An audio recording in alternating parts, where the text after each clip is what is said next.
Have you ever had a request reach your throat and then go back down? They're probably busy. I should be able to handle this myself. I already owed them from last time, so you do it alone.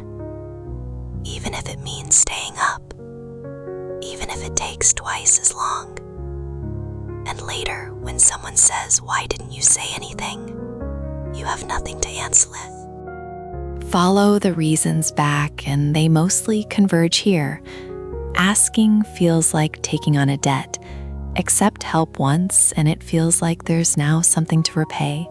A relationship that was easy suddenly has an accounting entry in it. Rather than let that entry exist, you choose the version where you're the one struggling.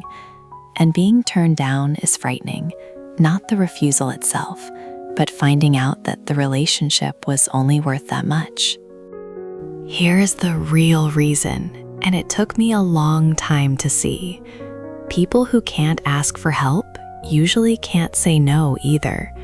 You know what happens when someone asks you for something? You can't refuse, even when you're busy. You do it even when you don't want to, and you feel off about it for days afterward. Having lived that, you assume everyone else lives it too. So you assume the other person will also be unable to refuse and will force themselves through it. Your request becomes coercion inside your own head. But is that actually true? Plenty of people say no when they can't, without apologizing much either. That day won't work for me. And the following week, you see them and it's completely normal.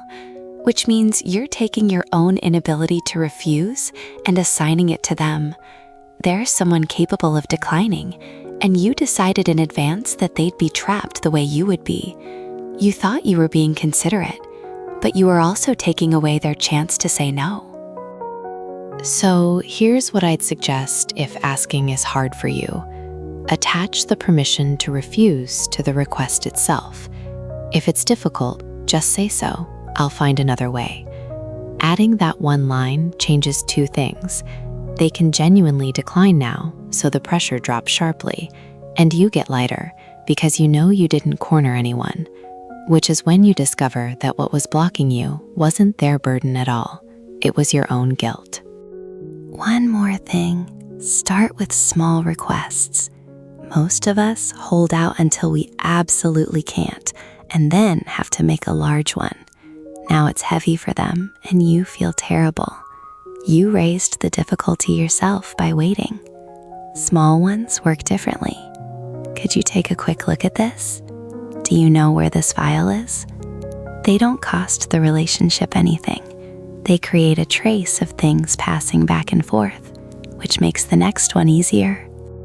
So, to pull it together, asking is hard because it feels like a debt, and because a refusal might confirm what the relationship is worth.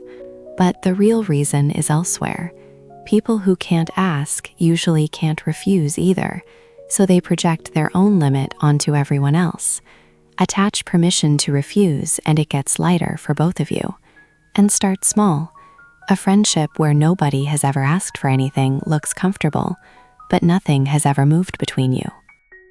There's something I want to say honestly though.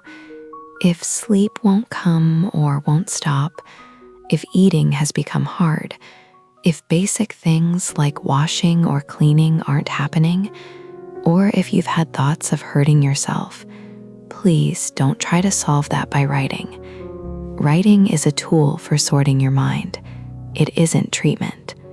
That's the point where seeing a professional is the right call. I'm not a mental health professional. I'm just someone who has had nowhere to say things. I'm building an anonymous journaling space called Nameless Forest. No comments, no ratings, just a place to write things down. A place where you're not imposing on anyone. It's a place where how you feel matters more than who you are. I'll be waiting there.